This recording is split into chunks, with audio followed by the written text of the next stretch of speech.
شروع اللہ کا نام لے کر جو بڑا مہربان نہایت رحم والا ہے۔ مشرکو، کیا تمہارے لیے تو بیٹے ہوں اور اللہ کے لیے بیٹیاں؟ یہ تو بہت ہی بے انصافی کی تقسیم ہوئی۔ وہ تو صرف نام ہی نام ہے جو تم نے اور تمہارے باپ دادا نے رکھ لیے ہیں، اللہ نے تو ان کی کوئی سند نازل نہیں کی۔ یہ لوگ محض خیال و گمان اور خواہشات نفس کے پیچھے چل رہے ہیں، حالانکہ ان کے پروردگار کی طرف سے ان کے پاس ہدایت آ چکی ہے۔ کیا جس چیز کی انسان آرزو کرتا ہے وہ اسے ضرور ملتی ہے؟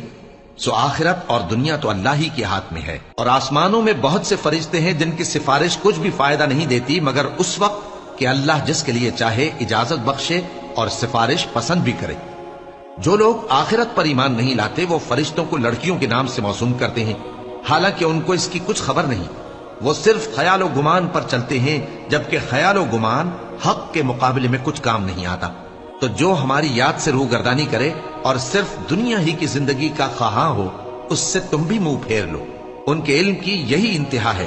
تمہارا پروردگار اس کو بھی خوب جانتا ہے جو اس کے رستے سے بھٹک گیا، اور اس سے بھی خوب واقف ہے جو رستے پر چلا۔